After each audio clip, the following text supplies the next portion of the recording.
Word jy ook soms 3 uur in die oggend wakker en wonder of jou aftree spaargeld genoeg gaan wees? Ek is Annelien en net soos jy het ek jarelank hard gewerk, alles reg gedoen, maar steeds daardie vreesgevoel, wat as dit nie genoeg is nie? Pryse styg, skuld raak meer en aftrede kom al hoe nader. Baie van ons in ons 40s, 50, selfs 60 voel vasgevang. Ons wil leef, maar die inkomste strek net nie meer ver genoeg nie. Ek onthou daardie gevoel goed.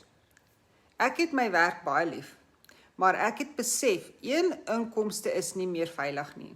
Toe ontdek ek 'n digitale stelsel wat my wys hoe om ekstra inkomste aanlyn te bou, selfs sonder enige tegniese kennis. Die Legacy Builder Blueprint gee vir jou 'n eenvoudige stap-vir-stap plan om aanlyn inkomste te verdien, sonder om produkte te skep of vir advertensies te betaal. Jy kan dit na werksure doen. As jy gereed is om weer beheer te neem oor jou finansiële toekoms, los die woord blueprint in die kommentaar en ek wys jou presies hoe jy ook kan begin vandag.